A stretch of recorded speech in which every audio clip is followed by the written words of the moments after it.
The film opens with two best friends, Alan and Ray, who just arrived at an airport in Norway's Arctic. They're here to shoot an adventure show that Alan directs and Ray hosts. After some time of waiting, the two are picked up by a van and taken to their destination.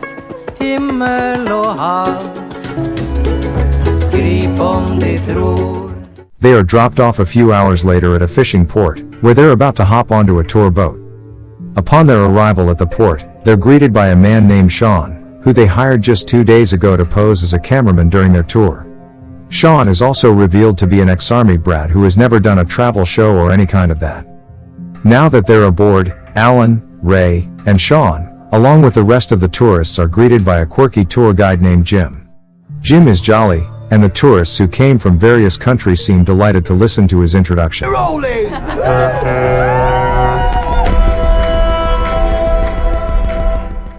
Later, Ray finds Alan at the ship's dining area, and the two start talking about their project and why they came here from America. During their conversation, Ray's attention is drawn to lunchbox on the table that belongs to Sean, and opens it, revealing an elaborate sound equipment. Curious, Ray turns it on and puts on the headphone, where he hears well sounds. Don't turn it on. Come on.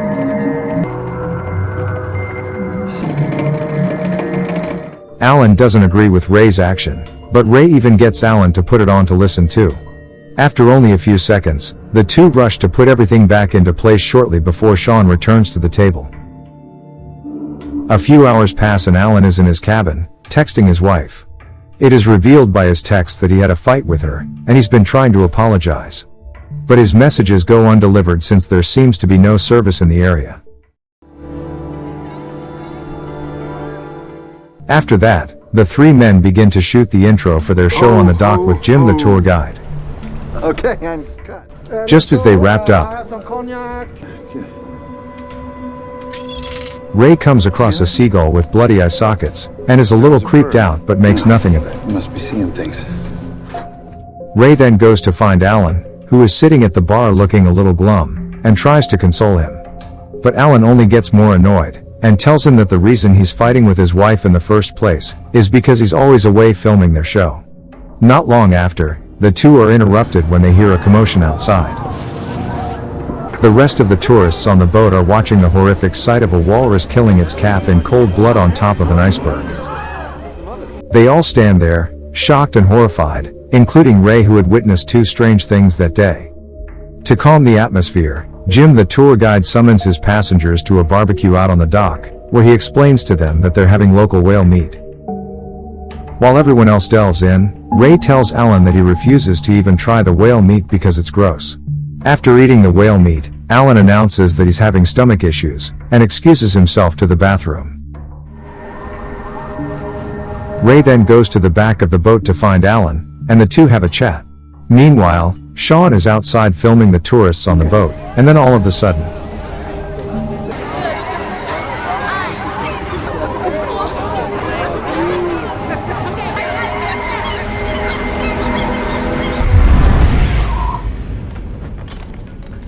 Sean looks around in bewilderment as he realizes that everyone has gone.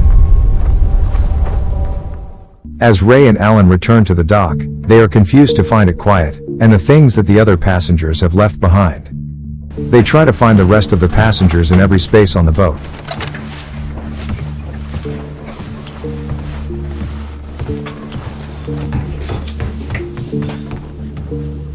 But none of them can be found.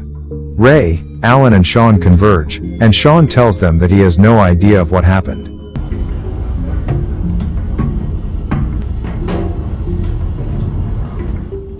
As Sean is searching in the engine room downstairs, he tries to use his phone to call for help but is unable to get reception. On the other side of the boat, Alan is standing alone on the dock. I'm not sure what's going on, but he suddenly starts coughing blood. Ray, on the other hand, is on the captain's deck, where he finds a comms radio and begins calling out for help. Unfortunately, he receives no response. Ray then picks up a binocular and tries looking out, where he finds land and a settlement not far from them. He finds Sean and informs him about the town he found not far away. The two start packing up and agree to set up a raft to get there. Meanwhile, Alan is still on his own on the dock. He picks up a camera that belonged to one of the tourists, and is rendered even more confused by the footage he found there. When Ray is about to ask him to come with on the raft, he finds a gash on Alan's throat that Alan himself appears to be unaware of. After patching up Alan's wound, the three step onto the raft and start heading for the town.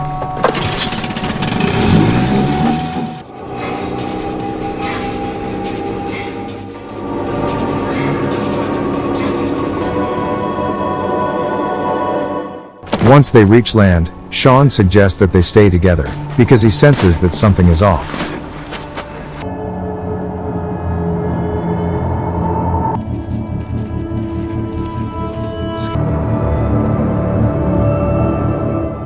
The three men begin exploring the town, and find it completely empty with no one else in sight. They enter a building and stand around an empty swimming pool in bewilderment. What is that? The three of them suddenly hear strange noises coming from another room, and decide to look into it.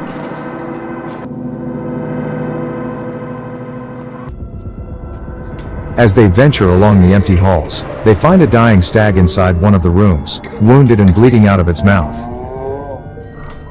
They then resume their search around the town. At this point, they hear a noise coming from another building.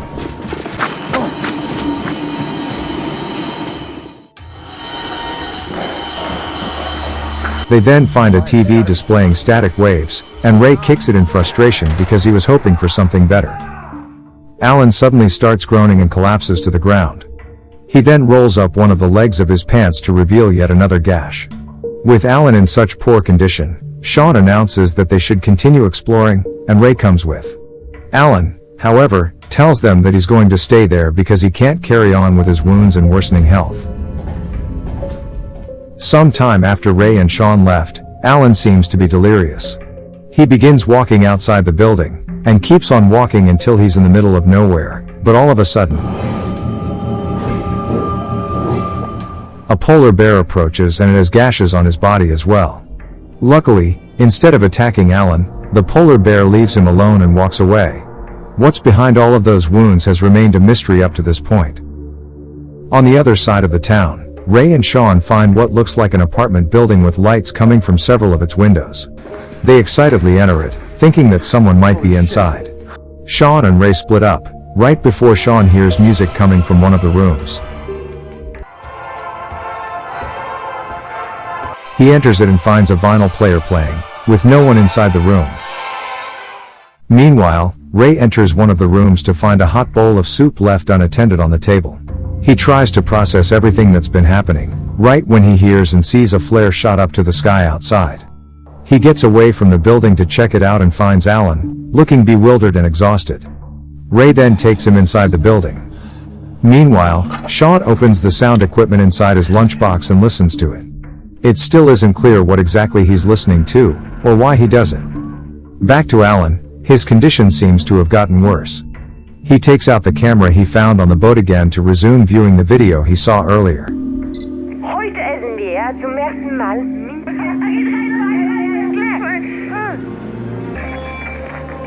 He now discovers something that gives him more clarity as to what's going on. With what's left of his strength, he struggles to tell Ray about it, but is interrupted by Sean.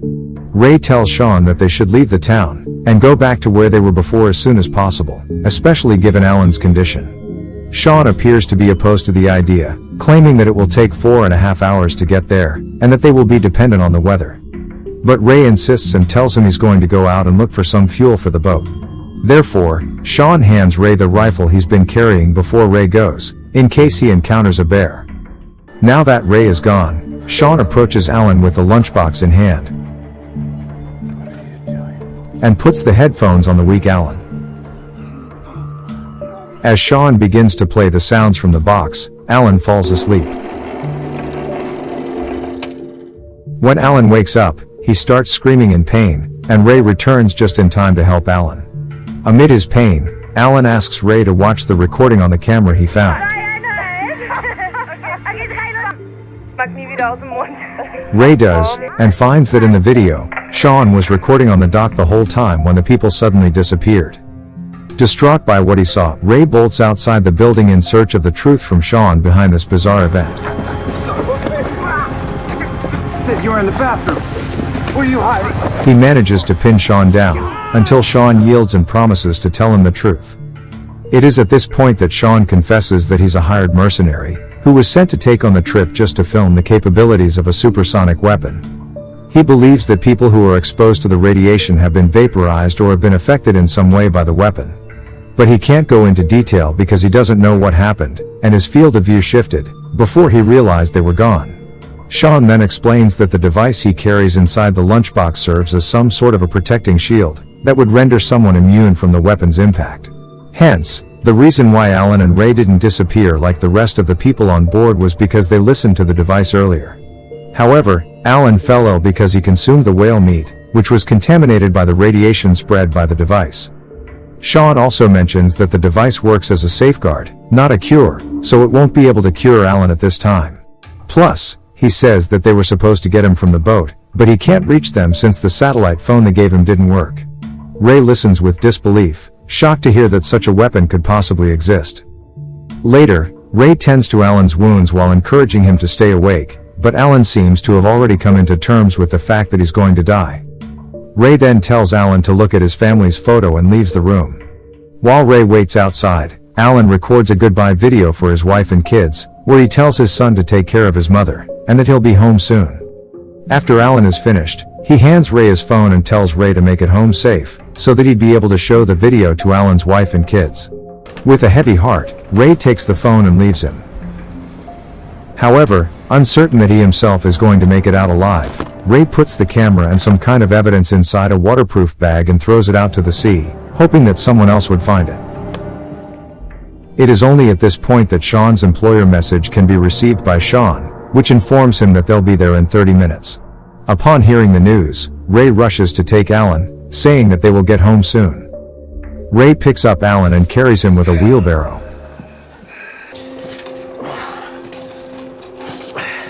I'm gonna tell him the truth.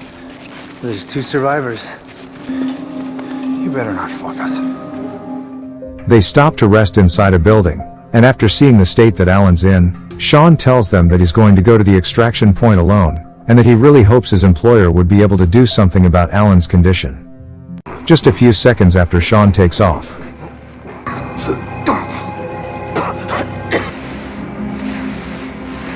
Alan takes his one last breath, and passes away in Ray's arms.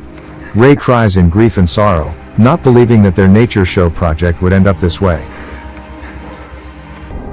Meanwhile, Sean arrives at the extraction point, right when out of nowhere, he gets shot in the head and dies. Ray hears the gunshot and goes to pick up the rifle by his side in fear.